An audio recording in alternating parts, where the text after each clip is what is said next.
श्री स्वामी समर्थ. जय जय स्वामी समर्थ. नमस्कार मैत्रिणींनो, स्वागत आहे तुम्हा सर्वांचं पुन्हा एकदा माझ्या या नवीन व्हिडिओमध्ये. तर 19 मार्चपासून म्हणजेच 19 मार्च गुरुवारी होता आणि या दिवसापासून चैत्र नवरात्रीची जी सुरुवात आहे तर ती झालेली आहे. आणि या चैत्र नवरात्रीची जी सांगता आहे म्हणजे चैत्र नवरात्र समाप्ती ही बघा रामनवमीच्या दिवशी होणार आहे. तर चैत्र नवरात्री संपण्यापूर्वीच आपण घरच्या घरी आपल्या कुलदेवीची अशा पद्धतीनं ओटी भरायची आहे. कुलदेवीची ही सेवा आहे अतिशय महत्त्वाची आणि आपण या कुलदेवीची ओटी भरताना त्या ओटीमध्ये हे एक वस्तू आपल्याला ठेवायला अजिबात विसरायचं नाही. आपल्याला ही वस्तू आवर्जून या कुलदेवीच्या ओटीमध्ये ठेवायची आहे. तर आपण नवरात्रीमध्ये कुलदेवीची ओटी कशी भरावी, कोणत्या दिवशी भरायची आहे, या ओटीमध्ये कोणतं साहित्य असायला हवं याचीच माहिती आज आपण या व्हिडिओमध्ये पाहणार आहोत. त्यामुळे बघा अतिशय महत्त्वाची माहिती असणार आहे. त्यामुळं तुम्ही हा व्हिडिओ कुठेही स्किप करू नका, म्हणजे तुम्हाला याची संपूर्ण जी माहिती आहे तर ती मिळून जाईल.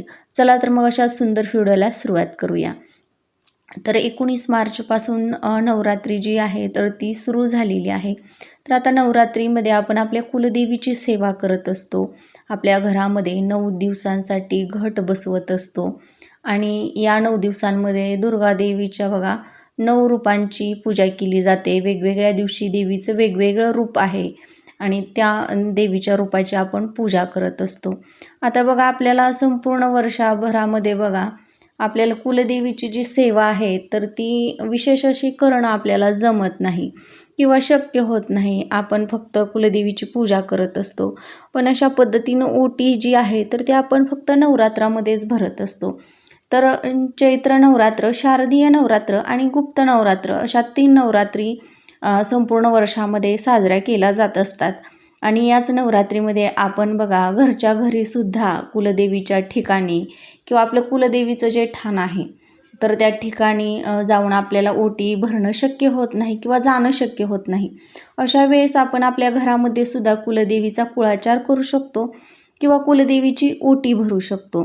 तर आपण बघा नवरात्रीमध्ये अष्टमीला किंवा नवमीला या दोन्ही दिवशी आपण कुलदेवीची ओटी भरू शकतो. आणि बघा जर या 2 दिवसांमध्ये आपल्याला जमलं नाही किंवा शक्य झालं नाही तर कोणत्याही मंगळवारी किंवा शुक्रवारी सुद्धा आपण कुलदेवीचा असा कुळाचार करू शकतो.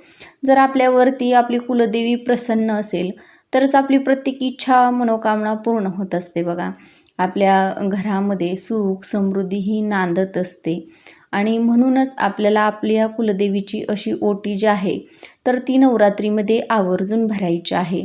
तर आता सांगितल्याप्रमाणे बघा संपूर्ण 9 दिवसामध्ये तुम्ही ही ओटी कधीही भरू शकता. आपण या नवरात्रीमध्ये कन्यापूजन करतो. आपल्या घरी कन्या बोलवून त्यांना गोडाधोडाचं जेवण देत असतो, वाणवस्तू देत असतो. त्याच पद्धतीनं आपल्याला हा कुलदेवीची ओटी जी आहे तर ती सुद्धा भरायची असते. आता बघा आपल्या इच्छेनं किंवा स्वइच्छेनं आपण याच्यामध्ये साडी, चोळी, मणिमंगळसूत्र, हिरव्या रंगाच्या बांगड्या, हळदी कुंकाचा करंडा, अखंड खोबऱ्याची वाटी, हळकुंड, सुपारी, बदाम अशा प्रकारच्या ज्या वस्तू आहेत ओटीच्या साहित्यामध्ये लागणाऱ्या तर त्या आपण घेऊ शकतो. पण जर आपल्याला साडी घेणं शक्य नसेल किंवा साडीनं ओटी भरणं शक्य नाही झालं तर आपण फक्त ब्लाऊज पिसानं सुद्धा ओटी भरू शकतो. पाणी असलेला यासाठी आपल्याला एक अखंड नारळसुद्धा लागत असतो. तर हे सर्व आपण देवीच्या डोक्यावरती लावायचं आहे आणि नंतरनं देवीच्या चरणावरती ही जी ओटी आहे तर ती अर्पण करायची आहे, कुलदेवीच्या मूर्तीसमोर ठेवायची आहे. तर आपण काय करायचं आहे, आपल्या घरामध्ये कुलदेवीचा जो पण टाक असतो किंवा मूर्ती असते तर त्यावरती आपल्याला स्वच्छ पाण्यानं अभिषेक करायचा आहे. नंतरनं मूर्ती स्वच्छ पुसून घ्या, हळदी कुंकू अक्षदा व्हा, फुलं व्हा आणि नंतरनं अशा पद्धतीनं आपल्याला ही जी ओटी आहे तर ती भरायची आहे. या ओटीवरती आपल्याला 5 वेळेस दोन्ही मुठी धरून तांदूळ ठेवायचे आहेत आणि त्यामध्ये खोबरं, खारीक, बदाम, हळकुंड या ज्या वस्तू आहेत तर त्या ठेवायच्या आहेत. मणी, मंगळसूत्र, हळदी कुंकू, हिरव्या बांगड्या, चोळी अशा पद्धतीच्या वस्तू ज्या आहेत तर त्या आपण याच्यामध्ये ओटीमध्ये ठेवायच्या आहेत.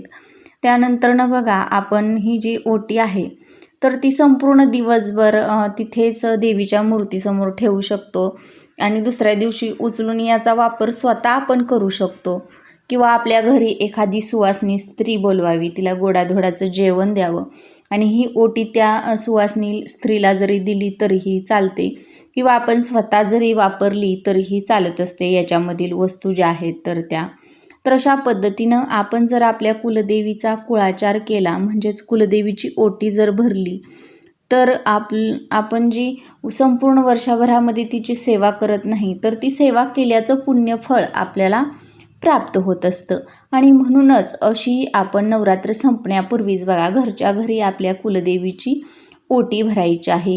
ही जी सेवा आहे तर ती कुलदेवीची अतिशय उच्च कोटीची सेवा मानली जात असते बघा. आणि म्हणूनच प्रत्येकानं आवर्जून या चैत्र नवरात्री संपण्यापूर्वीच अशी ओटी आपल्या कुलदेवीची आवर्जून भरायची आहे.